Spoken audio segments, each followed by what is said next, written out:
Tonsillitis क्या है? आज के वीडियो के अंदर हम लोग इसके बारे में जानेंगे और उसका होम्योपैथिक उपचार क्या है, उसके लिए क्या क्या हम लोग डाइट ले सकते हैं, क्या क्या पाथ्य कर सकते हैं, उसके बारे में विचार करेंगे। जब भी डॉक्टर के पास व्यक्ति जाता है तो अगर उसके गले में दर्द है तो हम लोग उसको पहले ये कहते हैं कि आप अपना मुंह खोलिए, ताकि हम आपके मुंह के अंदर देख सकें कि उसके अंदर जो उपजीवा है, जिसे युवला भी कहते हैं, या फिर जो टॉन्सिल्स हैं उसके अंदर सूजन तो नहीं है, वो देखने का प्रयास किया जाता है। मैं डॉक्टर JS रंधावा, जयपुर से एक होम्योपैथ, आज टॉन्सिलाइटिस के बारे में जानेंगे। उपजीवा के दोनों तरफ कुछ मोटी मोटी ग्रंथियां दिखाई देती हैं जो लाल होती हैं, जिसमें लसदार या सर्दी अगर उसके अंदर हो वो भी उसमें अगर समझ आती है। उसके अंदर जब इन्फ्लामेशन हो जाता है तो उसे टॉन्सिलाइटिस कहते हैं। इसे हिंदी के अंदर तालुमूल प्रदाह कहते हैं या फिर घंटी बढ़ना भी कह सकते हैं। उपजीवा के जो दोनों तरफ अगर हम लोग ध्यान से देखें तो कई बार जो टॉन्सिल्स हैं वो सूजे हुए होते हैं, कई बार उनके अंदर पस पड़ी हुई होती है, कई बार वो बहुत ज़्यादा उसके अंदर छेद दिखाई देते हैं। उस प्रकार हम लोग उसके विभिन्न विभिन्न प्रभेद कर सकते हैं। तालुमूल की जो ग्रंथि है, जिसे उपजुवा भी कहते हैं, ये साधारणतः सर्दी लगकर होती है और ये टॉन्सिलाइटिस की बीमारी के अंदर अधिक होती है। जब भी ऋतु परिवर्तन होता है या रक्त की अधिकता होती है या फिर कंठमाला के अंदर सेक्रोफिला के अंदर जो धातु है वाले जो मनुष्य हैं उनके अंदर ये बढ़ जाता है, उन्हें पसीना आता है, एकाएक सर्दी लग जाती है। और या फिर पसीना अगर अधिक कार्य करने के बाद में उसे एकदम पसीना आना बंद हो जाए या वो एकदम आके नहा ले तो भी ये बीमारी हो सकती है। शरीर के दूसरे दूसरे स्थानों में अगर और भी किसी तरह से इन्फ्लामेशन हो रहा है तो उसके कारण भी कई बार टॉन्सिलाइटिस हो सकते हैं। बच्चों में प्राय ये बीमारी अधिक दिखाई देती है। माता पिता में अगर टॉन्सिलाइटिस है तो कई बार ये उनकी संतान को भी हो सकती है, तो कई बार ये हेरिडिटरी भी होती है। टॉन्सिलाइटिस के कई प्रकार हैं। टॉन्सिलाइटिस को अगर हम लोग उसकी अवधि के हिसाब से पता करें तो ये एक नया होता है और एक पुराना होता है, जिसे एक्यूट और क्रोनिक कहते हैं। नए प्रकार के जी टॉन्सिलाइटिस के अंदर जो लक्षण होते हैं उसके अंदर जो तालुमूल के आसपास के जो ग्रंथियां हैं वो बढ़ी हुई दिखाई देती हैं। यहाँ कई बार एक तरफ का टॉन्सिल्स बढ़ा हुआ होता है, पीछे की तरफ वो फूला हुआ होता है, फूल कर बड़ा हुआ हो, सुपारी की तरह उसका साइज़ बढ़ जाए और इस तरह से जो खाने पीने की जो वस्तुएं हैं उसको निगलने में उसको दर्द होती हो, फेरेंक्स के अंदर उसे ऐसा लगता हो प्रायः उसका बंद हो गया हो, मुंह से हमेशा लार गिरती रहती हो, टॉन्सिलाइटिस का दर्द कान तक फैल जाता है, उसे बुखार भी आ सकता है जो 103-104 डिग्री तक हो सकता है। जबड़े में दर्द हो सकता है, उसकी जो गले की गांठें हैं वो फूल सकती हैं, वो मुंह को खोल नहीं सकता है। पहली अवस्था में अगर इलाज ना किया जाए और प्रदाह या इन्फ्लामेशन बढ़ जाए तो ये धीरे धीरे टॉन्सिलाइटिस पक जाता है। वो फिर कई बार फटता भी है और पकने पर उसे तकलीफ़ ज़्यादा होती है, उसे कंपी लगकर बुखार आता है। टॉन्सिलाइटिस यदि फट जाता है तो उसके साथ साथ में उसका तकलीफ़ भी थोड़ी फिर घटनी शुरू हो जाती है और बुखार भी कम होता जाता है। जो क्रोनिक टॉन्सिलाइटिस है, जिसे पुरानी बीमारी भी कहते हैं, ये उन व्यक्तियों को बार बार जो अक्सर जिन्हें टॉन्सिलाइटिस होता रहता है उन्हें ये बीमारी अक्सर हुआ करती है। उनकी बीमारी के में अगर जो एक्यूट इन्फ्लामेशन है वो अगर 10-12 दिन में ही घट जाता है वैसे तो, लेकिन अगर वो ज़्यादा बढ़ जाए, ज़्यादा दिन तक रहता है तो उसे क्रोनिक टॉन्सिलाइटिस कहते हैं। इसकी अपेक्षा में अगर देखा जाए तो इसके अंदर टॉन्सिल्स कुछ कड़े हुए होते हैं और उनका साइज़ भी थोड़ा बड़ा हुआ होता है। सांस लेने में उसे तकलीफ़ होती है और सांस छोड़ने में लेने में उसको आवाज़ भी आती है और मुंह के भीतर देखने पर टॉन्सिलाइटिस का साइज़ जो एक्यूट टॉन्सिलाइटिस है उससे भी थोड़ा बड़ा हुआ दिखाई देता है। टॉन्सिलाइटिस की परीक्षा कैसे की जाती है? जब मरीज़ डॉक्टर के पास आता है तो डॉक्टर उसे मुंह खोलने के लिए कहता है ताकि वो उसके गले को देख सके, लेकिन कई बार वो इतनी दर्द के कारण मुंह भी नहीं खोल पाता, तो फिर हम लोग उसको स्पैचुला या फिर उसका उंगली के साथ में मुंह खोलते हैं और टॉर्च के साथ में उसके उपजीवा, युवला, टॉन्सिल्स को देखते हैं, मुंह के अंदर और कोई इन्फेक्शन तो नहीं है, फेरेंजाइटिस तक भी वो थोड़ा दिख जाता है गला, तो उससे हम लोग साधारणतः ये पता लगा लेते हैं। टॉन्सिलाइटिस को हम लोग 3 श्रेणियों में भी बांट सकते हैं, जिसके अंदर हम लोग रोगी की अवस्था के अनुसार ही ये देखते हैं। पहली श्रेणी को कैटराल कहते हैं, जो सामान्य प्रकार का इन्फ्लामेशन होता है। दूसरे के अंदर फॉलिकुलर टॉन्सिलाइटिस होती है, जिसके अंदर उसके में पोस्त के दाने जैसे छोटे छोटे दाने दिखाई देते हैं, जो फॉलिकल्स के रूप में होते हैं, और उसके अंदर जो ग्रंथियां हैं, टॉन्सिल्स हैं, उसके ऊपर ये चिपके हुए होते हैं। तीसरे तरह का जो होता है वो सुपुरेटिव होता है, जिसे कहते हैं पक जाने वाला टॉन्सिलाइटिस, जो पक कर फिर जिसमें से पस निकलती है। ये 3 प्रकार के टॉन्सिलाइटिस होते हैं। के अंदर हम लोग डाइट इस तरह से ले सकते हैं कि जब रोगी को तकलीफ़ ज़्यादा हो रही हो तो हम उसे दूध की चीज़ें, पतली पतला सीरा दे सकते हैं। खाने की चीज़ें वो नहीं खा पाता तो उसे दूध ही अधिकतर उत्तम ही रहता है। इसमें दूध गर्म करके ही देना चाहिए, ठंडा दूध नहीं देना चाहिए। टॉन्सिलाइटिस जब पक जाता है तो उस अवस्था के अंदर हमें गर्म दूध देना चाहिए।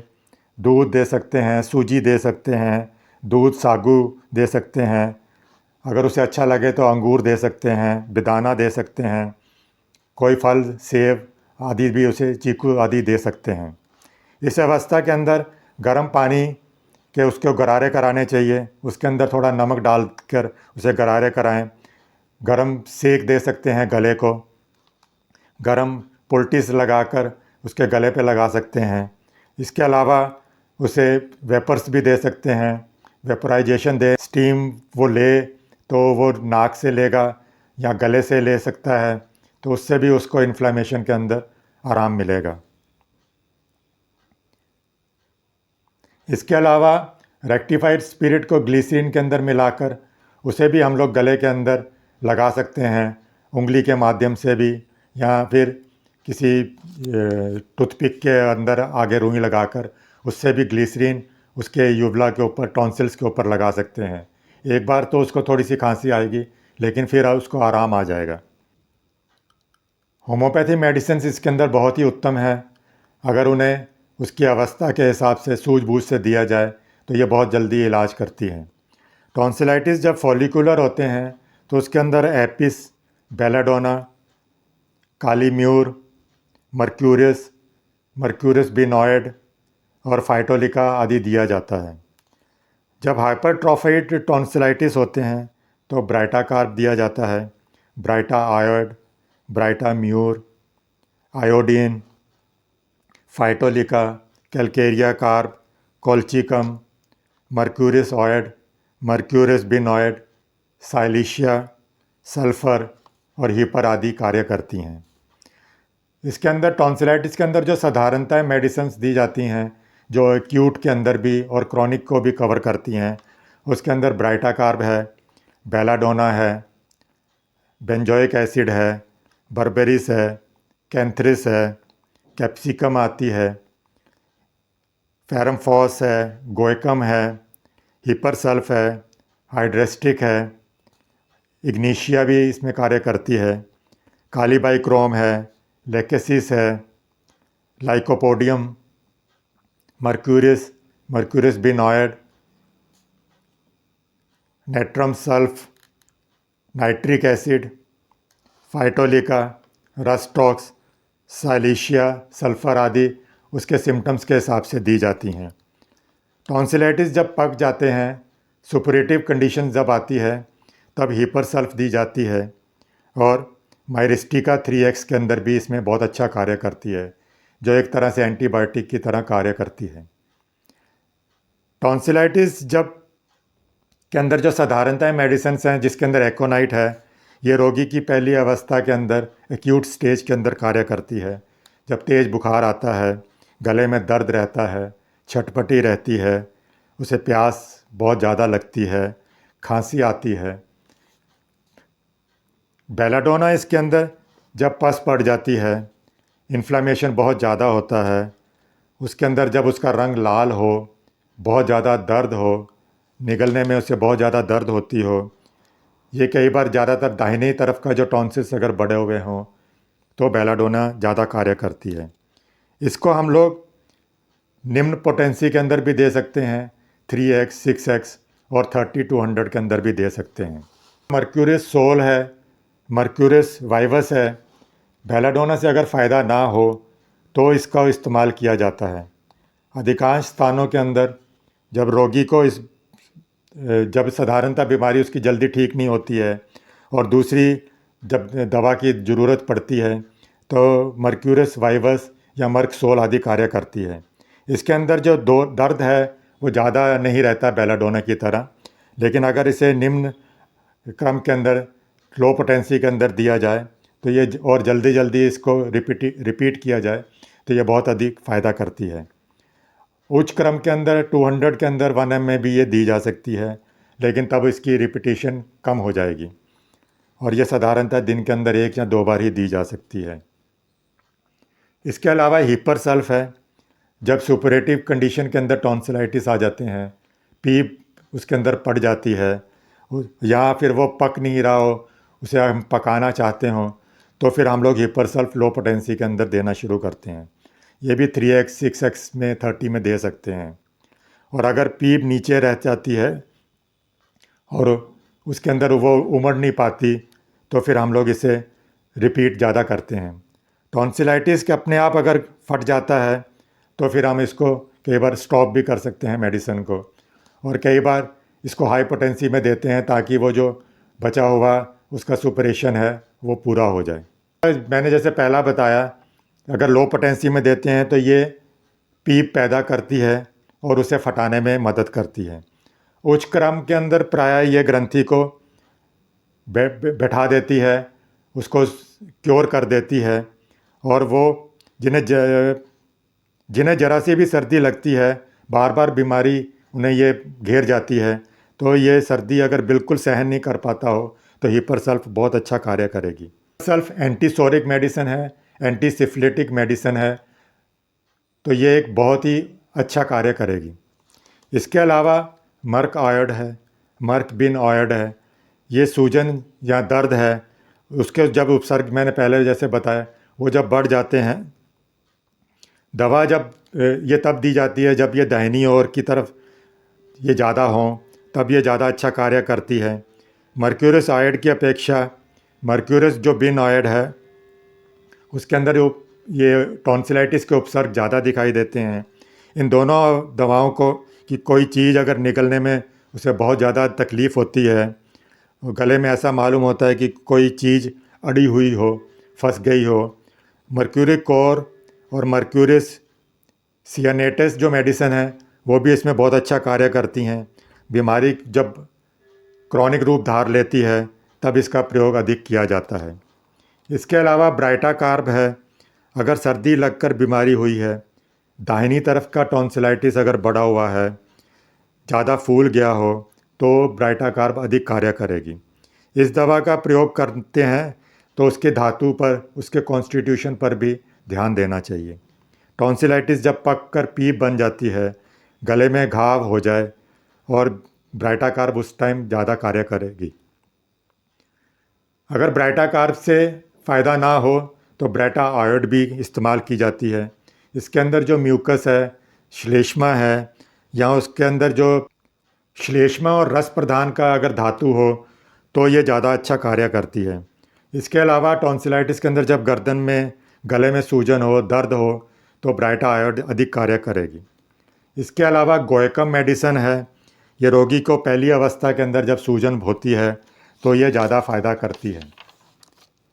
इसके अलावा गले के अंदर जब जख्म हो, क्विंसी की भी जब सिम्टम्स इसमें दिखाई दे रहे हों तो गोएकम अधिक फ़ायदा करती है। इसके अलावा जब गले के भीतर जलन भी हो रही हो, टॉन्सिलाइटिस जल्दी जल्दी सुपरेटिव की ओर जब जा रहे हों, उसको पकने में बहुत जल्दी हो, तो उस टाइम भी गोएकम अधिक कार्य करती है। इसके अलावा फाइटोलिका मेडिसिन है, ये नई और पुरानी दोनों अवस्थाओं के अंदर कार्य करती है। इसके अंदर पहली अवस्था के अंदर जब कार्य इसका होता है तो ये 8-10 दिनों के अंदर ही उसकी सूजन, उसकी जो दर्द है, इन्फ्लेमेशन है, उसको घटा देती है। पर अगर ऐसा ना हो और रोग पुराना क्रॉनिक हो जाए और तब उसको रोगी को सांस लेने में भी तकलीफ़ हो, सांस लेने में आवाज़ आती हो, छोड़ने में हो, मुंह अगर जब वो खोलता है तो टॉन्सिल्स उसमें बहुत बड़े सुपारी जैसे दिखाई देते हों, तो फाइटोलिका अधिक कार्य करती है। इसके अलावा जब इसको हम लोग मरहम की तरह भी लगा सकते हैं, फाइटोलिका को गले के ऊपर भी ग्लिसरीन के अंदर मिलाकर भी उसको थोड़ा थोड़ा मसाज कर सकते हैं। फाइटोलिका को ग्लिसरीन के अंदर लगाकर, जैसे मैंने पहले भी बताया था, गले के अंदर भी उंगली के साथ में टॉन्सिल्स को, युवला को भी लगा सकते हैं। जिन्हें बार बार टॉन्सिल्स होते हैं उन्हें यह कार्य करना चाहिए। इसके अलावा एपिस मेडिसिन है, इसके अंदर जो गले के अंदर जो टॉन्सिल्स हैं उनके अंदर सूजन होती है, सांस लेने का में कष्ट होता है, कोई चीज़ निगलने में उसे तकलीफ़ होती है, मुंह के भीतर बहुत सूखापन रहता है, गले के भीतर उसको कांटा चुभने जैसा, डंक मारने जैसा दर्द रहता है, प्यास उससे कम लगती है, मुंह सूखने के बावजूद भी उसे प्यास कम लगती है, तो एपिस अधिक कार्य करेगी। टॉन्सिलाइटिस के अंदर लेकेसिस मेडिसिन भी है। ये बाईं तरफ के टॉन्सिल्स जब ज़्यादा फूल जाते हैं तो ये बहुत अच्छा कार्य करती है। इसके बाद जब बाईं तरफ से वो दाहिनी तरफ चला जाता है तो भी लेकेसिस अधिक कार्य करती है। टॉन्सिलाइटिस जब लाल रहते हैं, लाल रंग के भीतर थोड़ी थोड़ी कई बार नीलिमा भी दिखाई देती है, मतलब लाल होने के साथ साथ थोड़ा नीलापन भी दिखाई दे, तो लेकेसिस बहुत अच्छा कार्य करेगी। ऐसा मालूम होता है जैसे गले के भीतर कोई पदार्थ है, कोई फंसा हुआ हो, बार बार घूंट लेने से भी वो नहीं घटता हो, गला नली है वो बंद हो जाती है, गले के भीतर ऐसा दर्द रहता है, स्पर्श है गले को वो भी सहन नहीं होता, इवन जो उसने जो कपड़े पहन रखे हैं गले का कॉलर भी उसे असहनीय लगता है, उसे वो खोलने की कोशिश करता है। इसके अंदर एक बहुत ही अच्छा लक्षण है, इसके अंदर रोगी जो कड़ी चीज़ें हैं, जैसे कोई वो हार्ड चीज़ खाता है तो वो निगल लेता है, लेकिन अगर कोई पतली चीज़ लेता है तो उसमें उसको तकलीफ़ होती है।